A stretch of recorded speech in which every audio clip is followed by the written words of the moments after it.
El Salvador, que claramente logró dominar por completo la situación de seguridad, ya es el país más seguro. Antes de que Bukele llegase al gobierno, ¿cuántos morían al día en El Salvador? Los homicidios han bajado un 80%. Sí.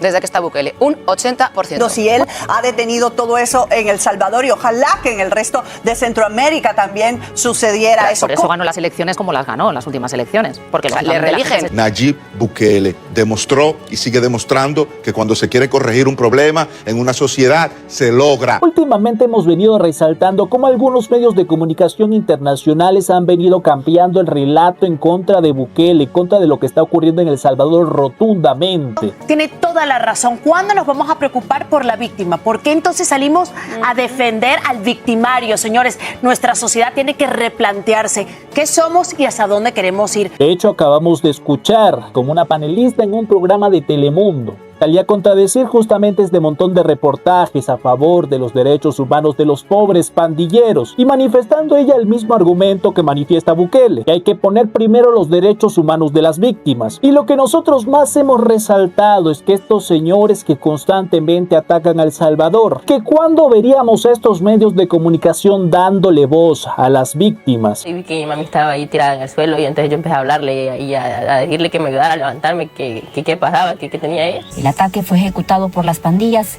Su madre tenía un pequeño negocio y no pudo pagar la extorsión que le exigían. Y como ella no pudo pagar la extorsión, pues ellos hicieron eso de ir a disparar. Carla pasó meses hospitalizada. Su madre no sobrevivió. Ni siquiera pude ir ni a la vela ni al entierro de mi mamá, porque estaba ingresada en el hospital. No le pude dar el último adiós. Y señoras y señores, esto es bastante impresionante porque después de tanto tiempo señalando cómo esos medios internacionales, esas cadenas importantes, defendían a criminales y a pandilleros, todos estos señalamientos por fin han conseguido resultados. E imagínense ustedes que el medio de comunicación Univisión ha viajado hasta El Salvador a entrevistar a una joven que fue víctima de estos criminales. En El Salvador salen a la luz más historias de vidas marcadas por la violencia de las pandillas mientras continúa el mega juicio contra los cabecillas de esos grupos criminales en la prisión de El Secón. Raquel Herrera habló con una joven que perdió a su madre y ella misma quedó mutilada durante un brutal ataque. Y tenía las manos todas deshechas, estaba llena de sangre, Es el recuerdo de Carla de la noche en que un ataque armado la marcó para siempre. Era el 2010, tenía 7 años cuando una ráfaga de disparos sorprendió a su familia. Lo más impactante es el descaro. Los mismos medios como Univisión que alzaban la voz por estos pandilleros sanguinarios, que pedían que se respetaran sus derechos humanos y nunca nos mostraron estos testimonios de quienes sí se le violaban sus derechos humanos a diario. Ahora esos mismos medios como si nada salen y nos muestran lo que vivía el pueblo salvadoreño. Esto, señoras y señores, fue lo que acabó con la credibilidad de estas cadenas importantes como Univisión. Y justamente yo recuerdo que el presidente salvadoreño se los dijo en su cara qué iba a pasar cuando se les acabara el cheque de Soros. Si tú le preguntas a los latinos en Estados Unidos, al 100% de tu menguante audiencia, el 100% está de acuerdo con lo que estamos haciendo acá. Pero todos los reportajes de Univisión, son negativos. Que El Salvador es el régimen de excepción, que la gente sufre la dictadura, que el presidente se quiere reelegir inconstitucionalmente. Y yo les pregunto, ¿para quién trabajan? Si su población, su audiencia nos apoya y ustedes, todas las notas son negativas. Si alguna nota fuera positiva y alguna negativa, pues uno iría a balance. Pero todas las notas son positivas. Yo pregunto, ¿para quién trabajan? Van a perder el último 5% de audiencia y el cheque de Soros se va a acabar. Y ahora los tenemos teniendo que exponer esto después de tanto tiempo. Ya cuando perdieron la credibilidad, ya cuando prefirieron ponerse del lado de criminales despiadados en lugar del pueblo. Ahora los vemos como unos simples hipócritas. Han pasado 16 años. Múltiples terapias físicas y psicológicas. Asegura que aprendió a vivir con lo que le ocurrió, aunque hay días que pesan más que otros. Si supieran cuántas veces yo he llorado. Hoy el sonido que llena su casa ya no es el de los disparos, sino el de una nueva vida. Tiene 23 años, trabaja, es esposa y madre de gemelos. El paradero de sus atacantes, Carla no sabe mucho, pero sí tiene una certeza. A mi mamá o a mis manos, pues nadie lo va a poder recuperar. Pero sí me alegro de que ya toda esa gente esté detenida y pues que ya no sigan cometiendo más actos para más familias. Y a estas alturas, después de haber intentado que se frenara todo ese movimiento, esas políticas que por fin le dieron paz al pueblo salvadoreño, ahora sí nos exponen lo más importante, lo que sufrió el pueblo, por qué razón Bukele decidió meter a estos tipos despiadados, sanguinarios en la cárcel. Ahora estos medios de comunicación sí por fin hacen lo que hemos tanto pedido, que vayan allá a hablar con el pueblo, con las víctimas. No simplemente alzar la voz por estos malvados criminales que están bien encerrados en el Secot. El presidente salvadoreño Nayib Bukele instaurará un estado de excepción para combatir a las pandillas. Hoy unos 70.000 criminales están tras las rejas, pero Bukele ha sido criticado por haber violado los derechos humanos de muchos de esos presos. Imagínense ustedes lo que significa que después de toda esa campaña de medios de comunicación como estos, intentando frenar al hombre que metió a la cárcel a tipos e hicieron cosas tan terribles como estas, estos mismos medios ahora nos expongan las atrocidades que cometían estos tipos, los mismos que ellos defendían, los mismos medios que con su campaña diaria de decir que este modelo no se podía llevar a cabo porque violaba derechos humanos, ahora nos exponen cómo esos terribles criminales a los que ellos defendieron violaban realmente los derechos humanos de la población. Las ONG tienen empatía con aquellos que nos quieren matar a todos. Y no tienen empatía con la mayoría que sufre las consecuencias de los violentos. De vuelta, vos podés no estar de acuerdo con esto, obviamente que podés estar de acuerdo. La pregunta es, ¿cuál es tu propuesta? Que esto es lo que no contesta nadie, se quejan cuando van por los derechos humanos de los asesinos, esto bárbaro. ¿Y cuál es tu propuesta? Es mucho doble discurso, pa. Olvídate. Un discurso progre. A mi mamá o a mis manos, pues nadie lo va a poder recuperar. Pero sí me alegro de que ya toda esa gente esté detenida y pues que ya no sigan cometiendo más actos para más familias.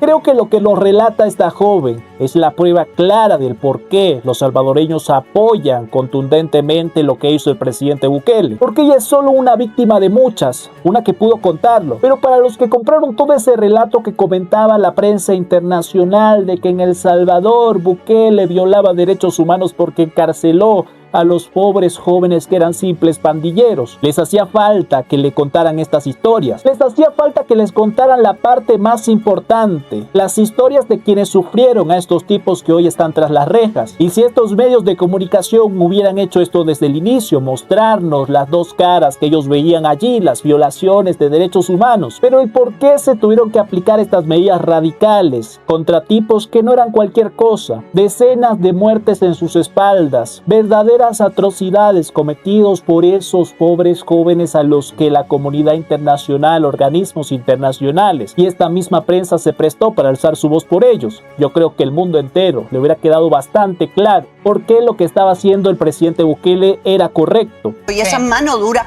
era lo que necesitaba. Por años, por décadas se ha hablado de todos los movimientos como los Maras Salvatruchas, que eran tremendos, y él ha detenido todo eso en El Salvador y ojalá que en el resto de Centroamérica también sucediera eso. ¿Cómo irle a decir al papá de una niña que fue nada de necesito más dinero para poder alimentar mejor a estos asesinos que tengo encerrados ahí? Yo lo entiendo perfectamente, cuando él, las necesidades básicas y de ahí. Tiene toda la razón. ¿Cuándo nos vamos a preocupar por la víctima? ¿Por qué entonces salimos a defender al victimario? Señores, nuestra sociedad tiene que replantearse qué somos y hacia dónde queremos ir.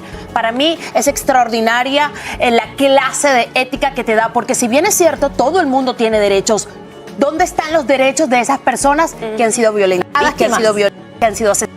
Son los que tendríamos que priorizar, que los que cometieron esos crímenes. Así que yo me pongo de pie, más mano dura a este tipo de gente. Pero por suerte no han podido frenar al líder salvadoreño, a su pueblo, a toda la gente, que tenía bastante claro que a los que se debía defender eran los salvadoreños, al pueblo, a la gente, para que no volviera a ser víctima de estas cosas. Y al final ha ganado el sentido común. Y hoy tenemos a esta prensa, a estos medios de comunicación, a estas cadenas, teniendo que hacer lo que tenían que hacer. Y por fin vemos a estos medios de comunicación dándole voz a los salvadoreños, a las víctimas. Y esta batalla es muy importante porque nos ha demostrado que hay un sector que prefiere defender a delincuentes, que no les importa las víctimas, que no les importan los resultados. Y a pesar de que en El Salvador hay un pueblo que está contento por lo que se hizo, por esas políticas, porque por fin tienen paz, porque saben que ya no volverán a pasar cosas lamentables como las que pasó esta joven. Si no se sigue dando esa batalla, si no se hubiera luchado en contra de todas estas mentiras y esa gente hubiera ganado, se seguiría distribuyendo esa narrativa que tienen algunos políticos de que no hay que combatir a los criminales, de que mejor hay que pactar, de que hay que tratarlos con amor. Y en este contexto, recientemente, alguien por allá en Estados Unidos, el alcalde de Chicago, salió a cuestionar nuevamente las políticas de Bukele. En el pasado él había dicho que encarcelar a los malos, a los criminales, era racismo. Y el presidente salvadoreño le respondió simplemente con estadísticas. No podemos acabar con la violencia encarcelando gente. Ya intentamos eso y terminamos con la población carcelaria más grande del mundo, sin resolver los problemas de crimen y violencia. La obsesión con las cárceles y el encarcelamiento en este país ya la dejamos atrás. Es racista, es inmoral, es algo impío y no es la manera de reducir la violencia. Y nuevamente le vuelven a consultar sobre el modelo de El Salvador. Ahora que se considera que El Salvador es más seguro que Suecia, ¿cuándo consultará usted a Nayib Bukele para pedirle consejo sobre cómo combatir la delincuencia mediante arrestos y encarcelamientos? Sigo pensando que es una auténtica locura creer que llenar las cárceles de los Estados Unidos garantiza la seguridad. De hecho, ya lo hemos intentado. Ningún otro país tiene tantos presos como Estados Unidos y la historia demuestra que ese enfoque imprudente simplemente no funciona. Eso es exactamente lo que tenemos que combatir, porque mientras tengamos a políticos que benefician a criminales, argumentando que el camino con sentido común, el camino de Bukele, es malvado y no se puede aplicar,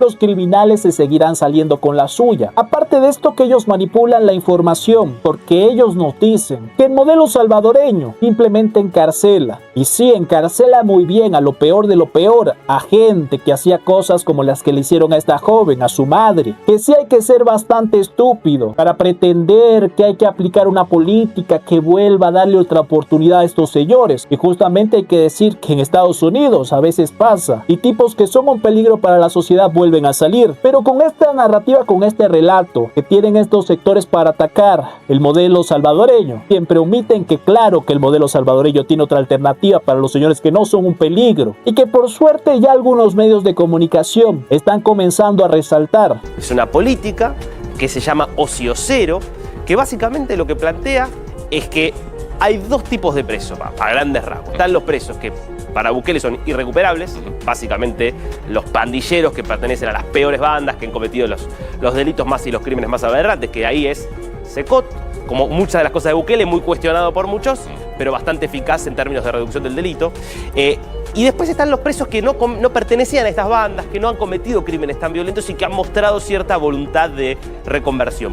Para todos ellos, trabajo, trabajo y trabajo. Y un trabajo que le permite ahorrar plata al Estado. Por esto, señoras y señores, es que es bastante importante combatir a todos estos sectores incoherentes que con mentiras, que con manipulación, que con un enorme financiamiento dirigido a estos medios de comunicación y cadenas importantes han venido atacando, desprestigiando a modelos coherentes, a políticos que están haciendo lo correcto. Y es por esto que continuamente venimos dando esta batalla para exponerlos, para exponer que las idioteces sí vienen de su lado y que para proteger al pueblo, para que no haya más víctimas lamentables como las muchas que hubieron en El Salvador, hay que defender lo que está bien, lo correcto, el sentido común, y a líderes que han demostrado, y por eso es que hoy la prensa está teniendo que cambiar su discurso, que hay que poner los derechos humanos de las víctimas primero, antes que los derechos humanos de esos criminales despiadados. Lo que sí creo que es necesario es de que los medios tengan un poco de